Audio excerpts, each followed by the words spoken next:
사람 하나의 값이 5냥이라던 날이 있었습니다.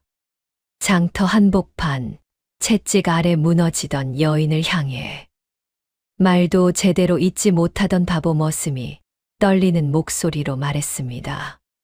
그 사람, 저와 가겠소. 사람들은 폭소를 터뜨렸습니다. 바보 머슴이 쓸모없는 기생을 사간다.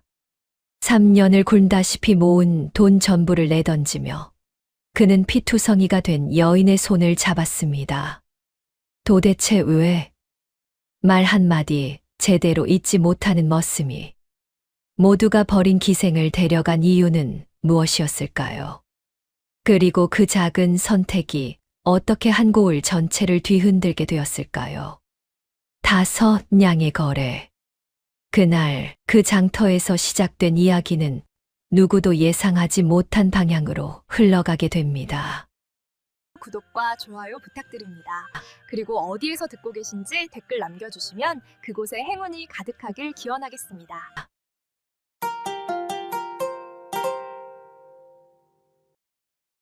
옛날 옛적 임진왜란이 막 지나간 조선 중엽의 일이었습니다. 충청도 깊은 산골 고을 하나가 있었는데 전쟁의 상흔이 채 가시지 않아 논밭은 들쭉날쭉하고 굶주린 백성들만 들판에 널려 있었지요.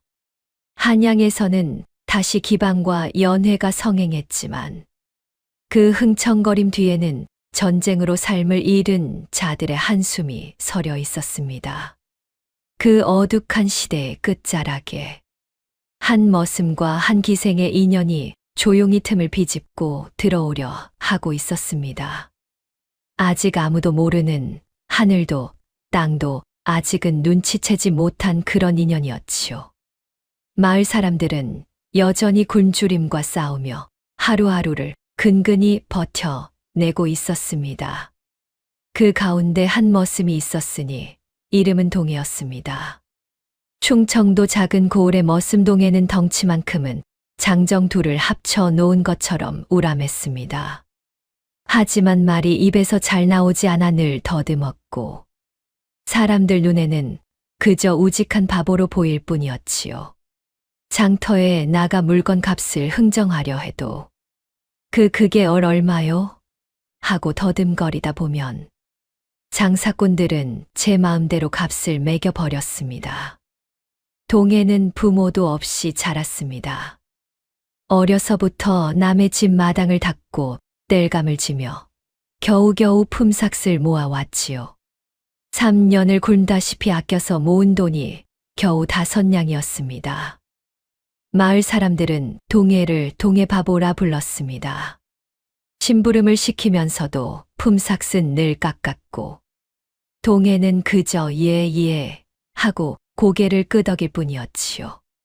그러나 동해의 눈빛만큼은 어딘가 물처럼 맑았습니다.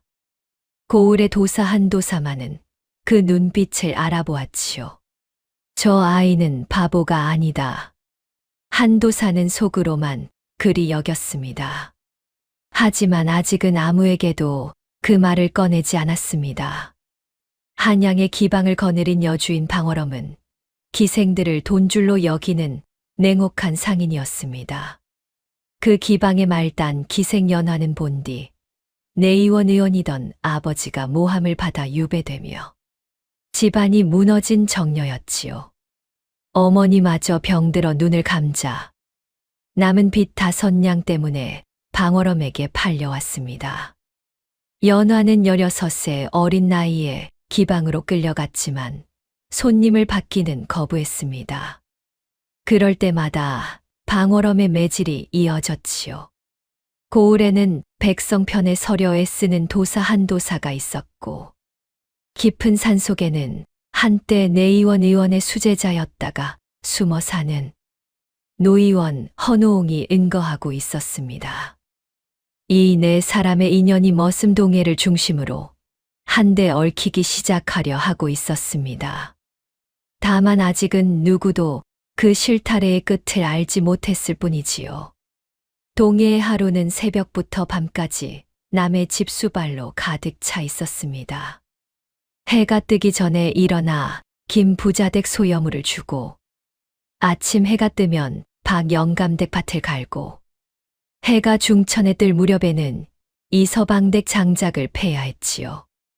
마을 사람들은 동해를 동해바보라 부르며 심부름을 떠넘기되 품삯은 늘 깎았습니다. 동해야, 이거 하나만 더 해주고 가거라. 품삯은 나중에 주마.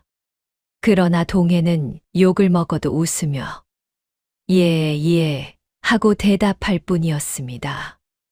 나중에 준다던 품삯이 제대로 들어온 적은 별로 없었지만 동해는 따지지 않았지요.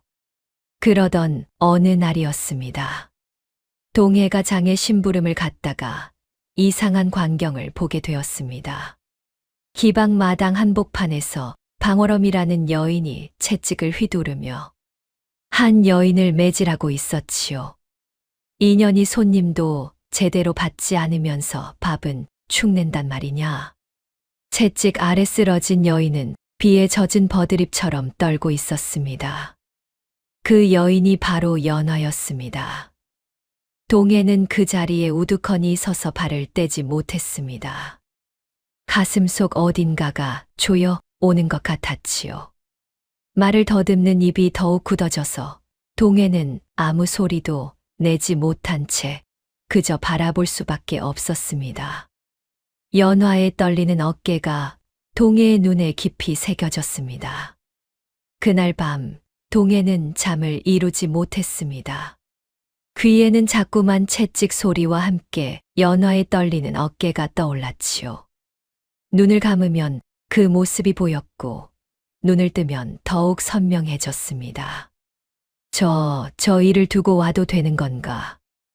동해는 말을 잇지 못하면서도 마음만은 점점 단단해졌습니다. 3년을 굶다시피 아껴서 모은 5냥이 전부였지만 그것이 무슨 상관이겠습니까? 이튿날 새벽 동해는 결심을 굳혔습니다. 한양으로 가는 길은 사흘이 걸렸습니다. 동해는 쉬지 않고 걸었고 마침내 방월엄의 기방 앞에 섰지요. 떨리는 손으로 3년간 모은 5냥 전부를 꺼냈습니다. 이 아이 값이 얼마요? 방월엄은 동해를 위아래로 훑어보더니 코웃음을 쳤습니다. 5냥이면 되겠구나. 어차피 쓸모없는 계집이니. 사람들은 뒤에서 킥킥거리며 조롱했습니다. 바보 머슴이 쓸모없는 기생을 샀다. 저 둘이 무슨 살림을 꾸린단 말이냐. 동해는 고개를 들지 못했습니다. 하지만 연화의 손을 잡는 순간만큼은 그 손이 떨리지 않았지요. 동해는 연화를 데리고 충청도 고을로 돌아왔습니다. 동해가 살던 곳은 운막이라 부르기도 민망한 초라한 집이었지요. 지붕은 억새로 얼기설기 엮었고 벽은 흙을 발라 겨우 바람을 막는 정도였습니다. 그나마 마루랄 것도 없이 땅바닥에 거적대기 하나 깔린 것이 전부였지요. 동해는 자기 운막을 연화에게 내어주고 스스로는 문 앞에 집더미를 깔고 누워 잤습니다. 밤이 깊어지면 산바람이 불어와 뼛속까지 시렸지만 동해는 아무 내색도 하지 않았지요. 밥을 지을 때도 동해는 먼저 연화의 그릇에 퍼주었습니다. 그리고 자신은 남은 것만 주워 먹었지요. 보리와 조를 섞은 밥이 귀한 시절이었지만 동해는 늘 연화의 그릇을 먼저 채웠습니다.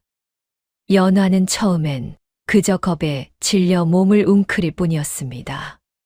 기방에서 겪은 일들이 악몽처럼 따라다녔고 남자라면 누구든 두려웠지요. 하지만 동해는 달랐습니다. 연화에게 한 발짝도 더 가까이 다가오지 않았고 말을 걸 때도 문 밖에서 조심스레 물었습니다. 밥 먹었소? 춥지는 않았소? 어느 날 밤이었습니다. 연화가 조용히 물었습니다. 어찌하여 저를 사셨습니까? 동해는 얼굴을 붉히며 더듬더듬 말했습니다. 매 맞는 것을 더는 못 보겠더이다. 그것뿐이오. 연화는 그 말에 아무 대답도 못했습니다. 다만 조용히 눈물을 흘렸지요. 그 눈물이 동해의 말이 거짓이 아님을, 세상에 이런 사람도 있다는 것을 말해주고 있었습니다. 어느 날 한도사 댁아이가 열이 치솟고 숨이 가빠왔습니다. 마님은 울며 사방으로 의원을 찾았지만 마을에는 변변한 의원이 없었지요. 관에서 내려보낸 의원은 한 번 둘러보곤 돈 없는 집 아이는 볼 수 없다다. 며 발길을 돌렸습니다. 한도사는 급히 심부름꾼을 보내 산속에 은거하는 노의원을 불러오게 했습니다. 하지만 산길이 험하고 멀어 당장 오기는 어려운 상황이었지요. 연화는 더는 외면하지 못했습니다. 기억 속 처방을 더듬어 약을 지어 아이에게 먹였지요. 처음엔 열이 내리는 듯 했습니다. 마님은 연화의 손을 잡고 고마워했지요. 하지만 밤이 깊자 아이의 숨이 더욱 가빠지며 위급해졌습니다. 이게 무슨 일이냐? 아이가 죽어간다. 마을 사람들이 소문을 듣고 몰려들었습니다. 기생이 의원 흉내를 내다 아이를 죽인다. 전연을 내쫓아야 한다. 사람들은 돌을 들고 운막 앞으로 몰려왔습니다. 동해는 연화 앞을 가로막고 섰지만 성난 백성들을 막기에는 역부족이었지요. 그때였습니다. 한도사가 보낸 심부름꾼과 함께 허리 굽은 노인이 가쁜 숨을 몰아쉬며 도착했습니다. 늦어서 미안하오. 노인은 황급히 아이의 맥을 짚었습니다. 약은 제대로 지었으나 용량이 잘못되었구나. 노인은 연화의 약을 살짝 고쳐 새로 다려 먹였습니다. 한 식경이 지나자 아이의 숨이 조금씩 고르게 돌아왔지요. 새벽 달기 울 무렵 아이가 눈을 떴습니다. 마님은 울음을 터뜨렸고 사람들은 입을 다물지 못했습니다. 그 노인이 바로 내의원 의원의 옛 제자 헌호옹이었습니다. 헌호옹은 연화의 눈빛과 손놀림을 보고 곧바로 누구의 딸인지 눈치챘습니다. 그 눈, 그 맥 짚는 버릇 스승님 따님이로구나. 연화는 그 자리에서 무릎을 꿇고 참았던 울음을 터뜨렸습니다. 헌호옹 어르신 소인이 아버님을. 헌호옹은 연화의 어깨를 다독였습니다. 네, 잘못이 아니다. 스승님께서 모함을 받으신 것이지. 내가 무슨 죄가 있겠느냐. 그날부터 헌호옹은 깊은 산속 초가로 연화를 데려갔습니다. 밤마다 약초와 침, 맥 보는 법을 하나하나 다시 가르쳤지요. 이 풀은 어디에 쓰이더냐? 폐를 맑게 하고 기침을 멎게 하옵니다. 그래, 잘 기억하고 있구나. 한편 동해는 낮에는 머스미를 하고 밤이면 헌호옹의 초가 앞에서 불을 지폈습니다. 연화와 헌호옹이 글을 읽고 약을 다루는 동안 동해는 묵묵히 그들을 지켜보았지요. 어느 날 밤 연화가 동해에게 물었습니다. 동해, 추운데 들어와서 쉬지 않겠어요. 동해는 고개를 저었습니다. 괜찮소. 그대가 배우는 게 더 중요하니. 연화는 생각했습니다. 내가 다시 침을 잡은 것은 헌호옹 어르신 덕이지만 그 길을 걸을 용기를 준 이는 동해였다. 동해의 뒷모습을 보며 연화의 마음속에서 무언가가 자라나고 있었습니다. 그것이 무엇인지 아직은 정확히 알 수 없었지만 분명 따뜻한 무언가였습니다. 헌호옹은 그 모습을 지켜보며 빙그레 웃었습니다. 의술만큼이나 귀한 것이 사람의 마음이라는 것을 노인은 이미 알고 있었지요. 초가을이 찾아왔습니다.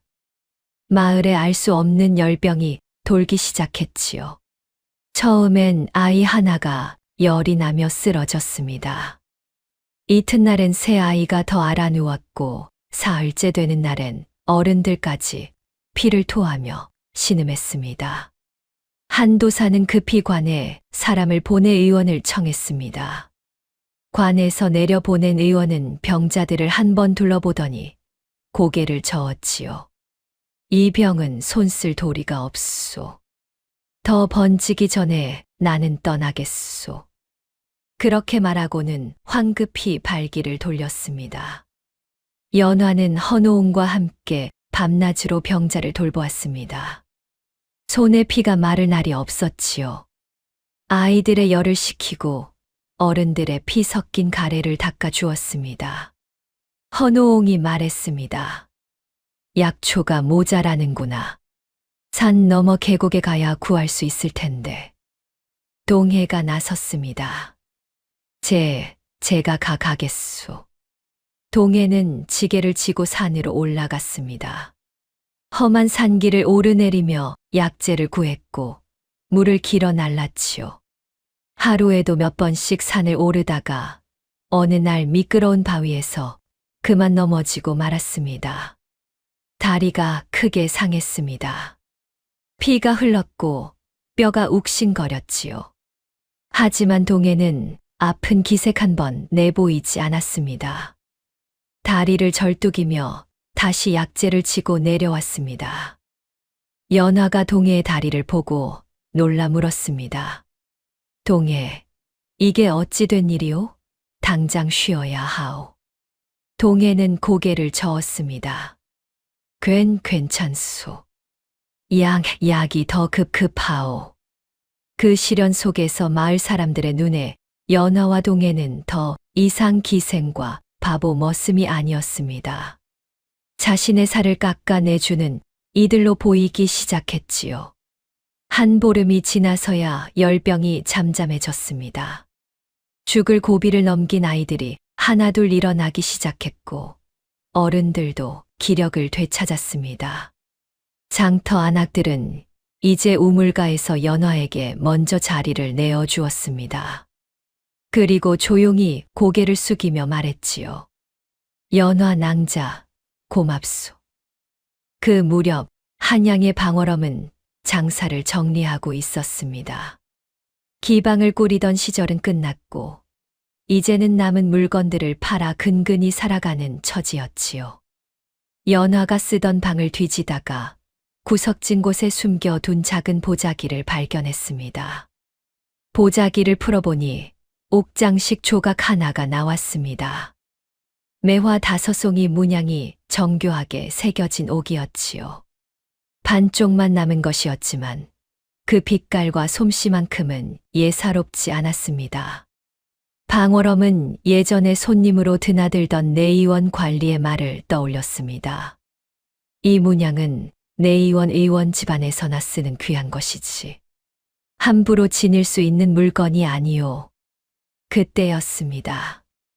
한양 장터에서 이런 소문이 떠돌기 시작했지요. 충청도 어느 고을에 신통한 의원이 있다더라.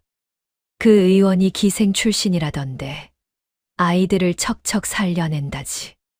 바보 머슴이 데려간 그 기생이 알고 보니 의술에 능하다더구나. 방월엄은 그제야 깨달았습니다. 의술, 신분, 그 얼굴까지 내가 너무 일찍 버렸구나.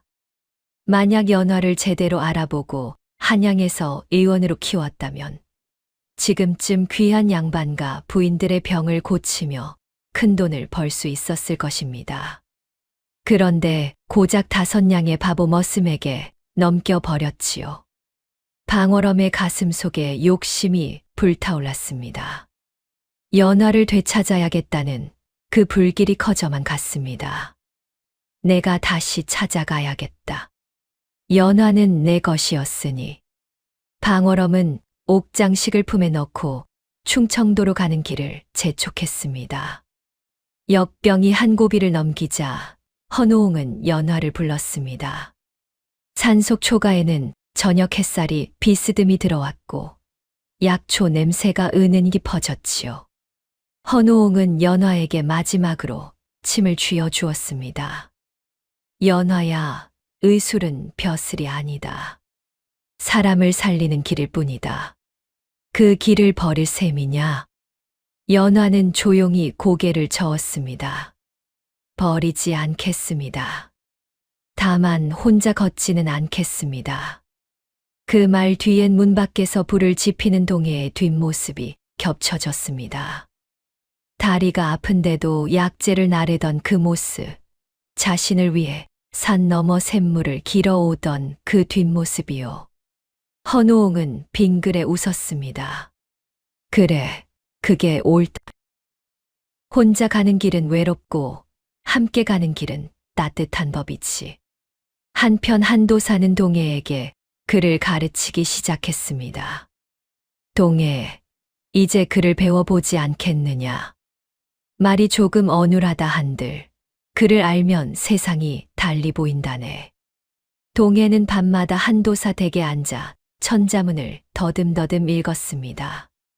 하하늘 천 땅치. 서툰 손으로 붓을 잡아 글씨를 쓰면 한도사는 고개를 끄덕이며 격려했지요. 그래, 잘하고 있네. 천천히 가도 괜찮네. 동해는 배운 글자를 연화에게 보여주었습니다.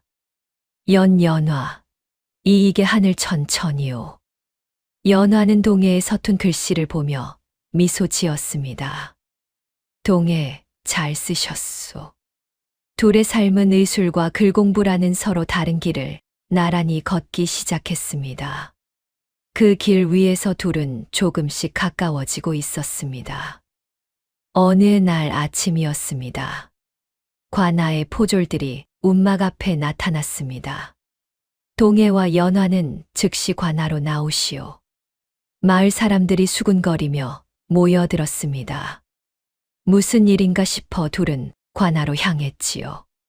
관아 마당에는 이미 방월엄이 서 있었습니다. 사또가 높은 자리에 앉아 엄숙한 표정으로 물었습니다. 한양에서 온 이 여인이 상소를 올렸는데 내가 양반과 정녀를 속여 데려갔다 하니 사실이냐? 방월엄이 큰 소리로 외쳤습니다. 사또 나으리 충청도 어느 고을 머슴이 양반과 정녀를 속여 데려갔사옵니다. 기생으로 몸을 팔던 그 아이를 불법으로 빼돌렸나이다. 방월엄은 품에서 옥장식을 꺼내 들었습니다. 이 증표가 그 증거이옵니다. 이 문양은 내의원 의원 집안에서나 쓰는 귀한 것이옵니다. 마을 사람들 사이에서도 수군거림이 일어났습니다. 혹시 우리를 속인 것이 아니었을까? 양반과 여식을 머슴이 데려갔다니 큰일이로구나. 사또가 연화를 향해 물었습니다. 내가 정녕 양반과 여식이냐? 연화는 조용히 허리춤에서 같은 모양의 옥장식 반쪽을 꺼냈습니다. 방월엄이 든 것과 맞추니 매화 5송이가 온전히 이어졌지요. 관아 마당이 술렁였습니다. 사또는 일단 예를 세워야 한다며 엄한 목소리로 말했습니다. 머슴이 양반과 여식을 숨겨 데려갔다면 곤장 30의 귀양이 마땅하다. 동해를 잡아 묶어라. 포졸들이 동해를 잡아 끌었습니다. 동해는 저항하지 않고 그대로 끌려갔지요. 곤장 틀에 묶이는 순간 연화가 그 앞을 가로막았습니다. 사또 나으리, 동해는 죄가 없습니다. 연화의 목소리가 떨렸습니다. 눈에는 눈물이 고였지요. 동해는 저를 산 것이 아니라 제 빚을 갚고 저를 구해준 사람입니다. 저는 기생으로 팔려가 매를 맞으며 살았습니다. 그 고통 속에서 저를 구해준 이가 동해이옵니다. 방월엄이 비웃으며 소리쳤습니다. 기생이 무슨 말을 못하리. 머슴 하나 살리자고 거짓을 보태는 것이요. 사또가 말했습니다. 신분을 속이고 양반과 여식을 취한 것은 엄연한 죄다. 곤장을 집행하라. 포졸이 곤장을 들어 올렸습니다. 첫 번째 곤장이 동해의 등을 내리쳤고 피가 옷을 적셨습니다. 동해는 신음 한 번 내지 않았습니다. 두 번째, 세 번째 곤장이 이어졌지요. 연화가 울부짖었습니다. 그만두시오. 제발 그만두시오. 10번째 곤장이 지나갈 무렵 동해의 입에서 피가 흘러나왔습니다. 하지만 동해는 고개를 들어 연화를 바라보며 더듬지 않고 또렷하게 말했습니다. 죄가 있다면 다 내 죄요. 연화는 아무 잘못이 없소.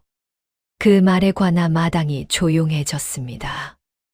마을 사람들의 눈에서도 눈물이 흘러내렸지요. 사또가 연화를 향해 물었습니다. 내가 정녕 내의원 의원의 딸이라는 것을 어찌 증명하겠느냐? 옥장식 하나로는 부족하다. 방월엄이 비웃으며 말했습니다. 저런 것은 길에서 주었을 수도 있지 않사옵니까? 기생이 거짓으로 신분을 속이는 것이옵니다. 연화는 할 말이 없었습니다. 아버지는 유배지에 계시고 어머니는 이미 세상을 떠나셨으니 증인이 없었지요. 그때 헌호웅이 관아 안으로 들어왔습니다. 허리가 굽은 노인이었지만 그 눈빛만큼은 맑고 또렷했지요. 소인이 증언하겠나이다. 사또가 물었습니다. 내가 누구냐? 헌호웅이 대답했습니다. 소인은 한때 내의원 의원 이윤겸 어른의 제자였던 헌호웅이라 하옵니다. 이 아이는 분명 스승님의 따님이옵니다. 관아 마당이 다시 술렁였습니다. 한도사도 나섰습니다. 사또 나으리 소인은 이 고을의 도사 한도사이옵니다. 동해와 연화가 아니었다면 이 고을 절반은 역병으로 과부와 상제만 남았을 것이옵니다. 한도사는 마을 백성들의 탄원서를 올렸습니다. 수십 명이 손도장을 찍은 종이었지요. 이들은 모두 동해와 연화에게 목숨을 구한 백성들이옵니다. 사또는 한참 동안 침묵했습니다. 그리고 방월엄을 향해 물었습니다. 연화를 매질하고 빚을 핑계로 잡아두었던 자가 누구냐? 방월엄은 입을 다물지 못하고 말을 더듬었습니다. 그것은 사또가 다시 물었습니다. 5냥을 받고 연화를 내보내놓고 이제 와서 50냥이라 우기는 것이 아니냐? 방월엄은 결국 아무 말도 못하고 고개를 떨구었습니다.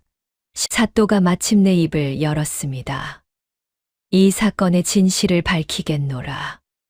관아 마당의 모든 이들이 숨을 죽였습니다. 헌호웅이 앞으로 나섰습니다. 사또 나으리 소인이 스승님께 마지막으로 받은 편지가 있사옵니다. 헌호웅은 품에서 낡은 편지 한 통을 꺼냈습니다. 종이는 누렇게 바랬지만 글씨만큼은 또렷했지요. 스승님께서 유배지로 떠나시기 전에 소인에게 보내신 것이옵니다. 여기에 따님 연화의 이름이 분명히 적혀 있사옵니다. 사또가 편지를 받아 읽었습니다. 편지에는 이렇게 적혀 있었습니다. 내가 모함을 받아 떠나게 되었으니 남은 것은 딸 연화뿐이다. 아내는 이미 병들었고 빚이 남아 있으니 연화가 고생할 것이 분명하다. 부디 연화를 잘 보살펴 주기를 바란다. 사또의 눈빛이 흔들렸습니다. 한도사가 다시 말했습니다.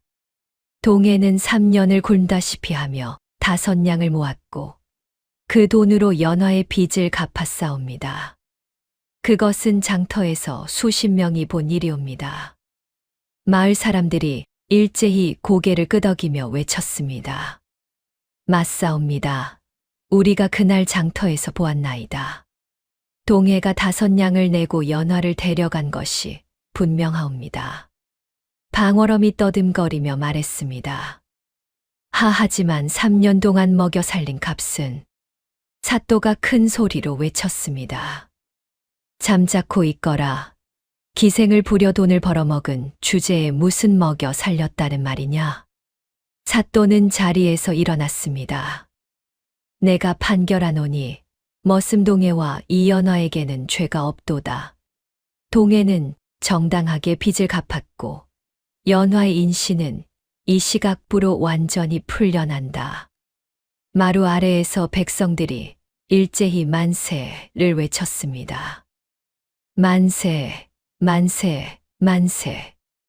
사또가 다시 말했습니다. 방어럼은 거짓 상소로 관을 속인 죄로 곤장 20을 치고 한양으로 돌려보내라. 포졸들이 방어럼을 끌고 갔습니다. 방어럼은 울부짖으며 끌려갔지만 아무도 그를 동정하지 않았지요. 연화는 곤장 틀에 묶인 동해에게 달려갔습니다. 동해, 동해. 동해는 피투성이가 된 얼굴로 희미하게 웃었습니다. 연화, 이제 괜찮소. 그리고 그대로 정신을 잃었습니다. 연화는 동해를 부르며 울음을 터뜨렸지요. 헌호옹과 한도사가 급히 동해를 들것에 옮겼습니다. 마을 사람들도 함께 나서서 동해를 움막으로 옮겼습니다. 연화는 동해의 상처를 씻어주고 약을 발랐습니다.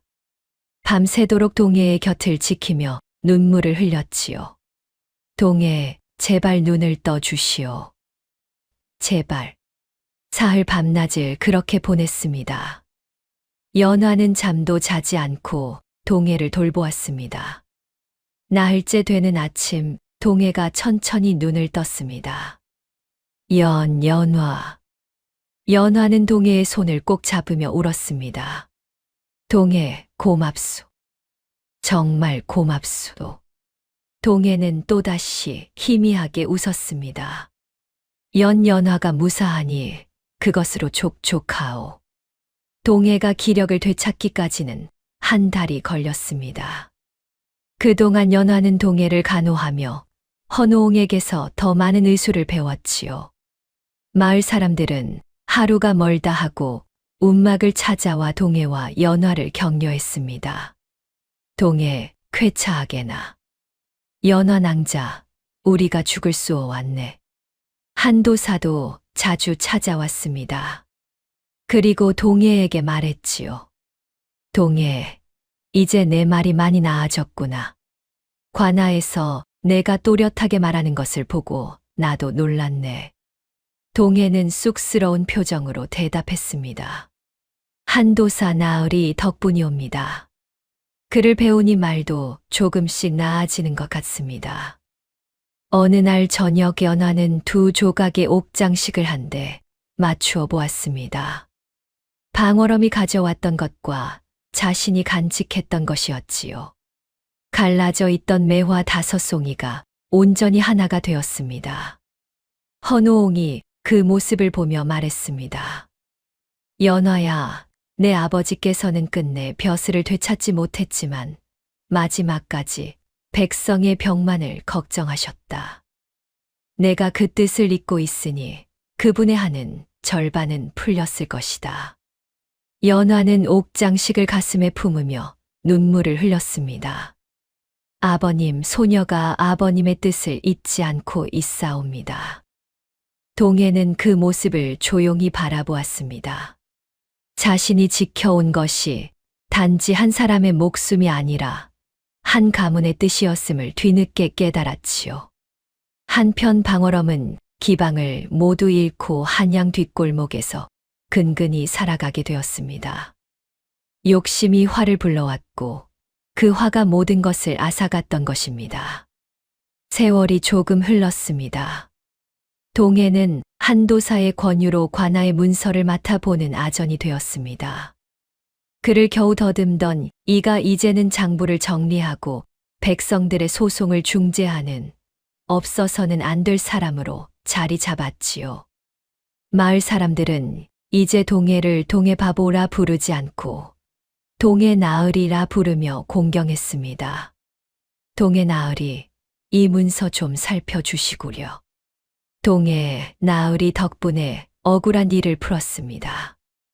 연화는 헌호옹에게서 물려받은 의원방을 넓혀 돈 없는 백성에게는 약값을 받지 않고 병을 고쳤습니다.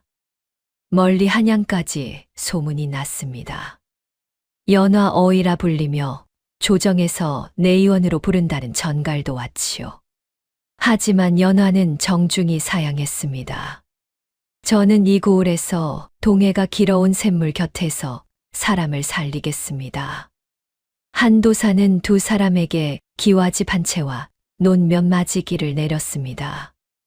이 고을을 살린 공로는 벼슬로도 갚지 못한다. 이것이나마 받아주게. 동해와 연화는 그 집에서 함께 살게 되었습니다. 아침이면 동해가 관하로 가고 연화는 의원방에서 환자를 돌보았지요. 저녁이면 둘은 마루에 나란히 앉아 하루를 이야기했습니다. 오늘은 어떤 일이 있었소? 연화. 한 아이의 열을 내렸답니다. 동해는요? 한 백성의 억울함을 풀었답니다. 둘의 대화는 서툴렀지만 그 서툼 속에 따뜻함이 가득했습니다. 어느 날 밤 동해가 조심스레 물었습니다. 연화, 나 같은 사람과 함께 살아서 그 후회는 없소. 연화가 빙긋 웃으며 답했습니다. 후회요? 단 한 번도 후회한 적 없답니다. 동해가 아니었다면 저는 지금 여기 없었을 테니까요. 동해의 얼굴이 붉어졌습니다. 연화는 동해의 손을 잡았지요. 동해, 고맙소. 저를 사람으로 대해 주어서. 봄볕이 따스한 어느 날이었습니다. 의원방 마당에서는 아이들이 글을 읽고 마루에는 병자들이 기대어 웃음을 띠고 있었습니다. 연화가 지어준 약을 먹고 쾌차한 이들이었지요. 관아 마당에서는 동해가 백성들의 하소연을 듣고 있었습니다. 동해의 판단은 공정했고 그 마음은 따뜻했습니다. 마을 사람들은 이제 동해를 동해 나으리라 부르며 공경했고 연화를 연화 어른 혹은 연화 의원으로 부르며 마을 어른으로 대했습니다. 저녁이 되어 둘이 함께 집으로 돌아오는 길이었습니다. 석양이 붉게 물들고 들판에는 보리가 익어가고 있었지요. 동해가 쑥스레 물었습니다. 그때 5냥으로 사준 것이 정말 그대 인생이었소. 연화가 걸음을 멈추고 동해를 바라보았습니다. 그리고 빙긋 웃으며 답했습니다. 아니요, 동해. 5냥으로 산 것은 제 한 몸이 아니었답니다. 동해가 고개를 갸웃했습니다. 그럼 무엇을 산 것이오? 연화가 동해의 손을 잡으며 말했습니다. 당신과 나 둘의 인생이었지요. 그리고 이 마을 사람들의 웃음이었답니다. 동해는 그제야 이해했습니다. 자신이 5냥으로 산 것은 한 사람이 아니라 수많은 사람들의 희망이었다는 것을요. 이야기는 이렇게 끝맺습니다. 그 5냥은 기생의 몸값이 아니라 서로를 향한 진심의 값이었습니다. 조선에서 참된 가치는 신분도 돈도 아닌 사람을 사람으로 대하는 마음이었습니다. 바보라 불리던 머슴이 한 고을의 어른이 되었고 기생 출신이던 여인이 백성의 어이가 되었습니다. 그것은 기적이 아니라 진심이 만들어낸 당연한 결과였지요. 옛말에 백절불굴이라는 말이 있습니다. 어떠한 난관에도 굽히지 않고 이겨나간다는 뜻이지요. 동해와 연화는 바로 그런 삶을 살았습니다. 신분의 벽도 사람들의 조롱도 관아의 곤장도 그들을 꺾지 못했습니다. 오히려 그 시련들이 둘을 더욱 단단하게 만들었고 마침내 온 고을이 인정하는 사람으로 만들었습니다. 사람 하나의 값이 5냥이라던 그날 동해는 연화의 목숨만 산 것이 아니었습니다. 서로를 향한 믿음과 함께 걸어갈 미래와 세상을 향한 희망을 샀던 것입니다. 그리고 그 5냥은 100냥이 되고 1000냥이 되어 마을 전체를 풍요롭게 만들었습니다. 돈으로 셀 수 없는 가치, 바로 사람의 마음이었습니다. 다음 영상을 빠르게 만나보시려면 좋아요와 구독을 눌러주세요. 그럼 더 재미있는 영상으로 찾아뵙겠습니다. 모두 행복한 하루 보내세요. 감사합니다.